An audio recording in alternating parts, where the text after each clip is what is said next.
Hello दोस्तों, नमस्ते प्रणाम। हम किरण शर्मा, हम मंजू शर्मा अपना चैनल पर सबके स्वागत कर छी। नमस्ते प्रणाम।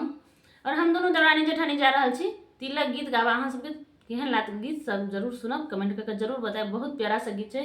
देखियो केहन भैंसुर है जे तिलक चढ़ावे के बेर में आधा सामान घर को भूले छे, आधा के सामान ल के अबै छे विवाह में। एक हम सब गीत माध्यम से सुनब छी। अहाँ सब जरूर सुनब, कमेंट करके जरूर बताएब। धीरे धीरे तिलक चढ़ैया यो भाई सुर मन मा कहाँ बौराइल बा। धीरे धीरे तिलक चढ़ैया यो भाई सुर मन मा कहाँ बौराइल बा।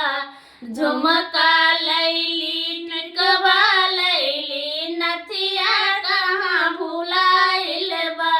झुमका लैली टिकवा लैली नथिया कहाँ भुलाइल बा।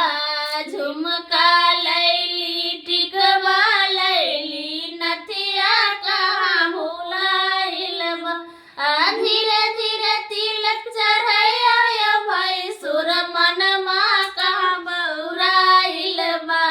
धीरे धीरे तिलक चढ़ैया यो भाई सुर मन मा कहाँ बौराइल बा। सरिया लैली चुनरिया लैली चादर कहाँ भुलाइल बा। सरिया लैली चुनरिया लैली चादर कहाँ भुलाइल बा। धीरे धीरे तिलक चढ़ैया यो भाई सुर मन मा कहाँ बौराइल बा। धीरे धीरे तिलक चढ़ैया यो भाई सुर मन मा कहाँ बौराइल बा। धीरे धीरे तिलक चढ़ैया यो भाई सुर मन मा कहाँ बौराइल बा।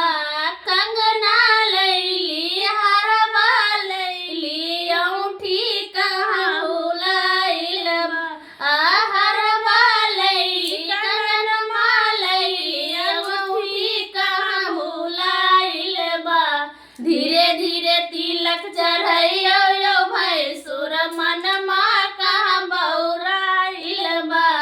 धीरे धीरे तिलक चढ़ैया यो भाई सुर मन मा कहाँ बौराइल बा। धीरे धीरे तिलक चढ़ैया यो भाई सुर मन मा कहाँ बौराइल बा। फलबा लैली डलिया लैली फलबा लैली डलबा लैली लडुआ कहाँ भुलाइल बा। फलबा लैली डलबा लैली लडुआ कहाँ भुलाइल बा। धीरे धीरे तिलक चढ़ैया यो भाई सुर मन मा कहाँ बौराइल बा। धीरे धीरे तिलक चढ़ैया यो भाई सुर मन मा कहाँ बौराइल बा।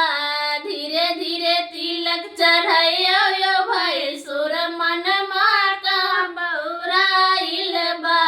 गाड़ी लैली घोड़ा लैली बाराती कहाँ भुलाइल बा। गाड़ी लैली घोड़ा लैली बाराती कहाँ भुलाइल बा।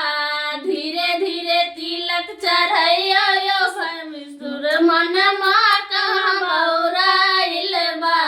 धीरे धीरे तिलक चढ़ैया यो भाई सुर मन मा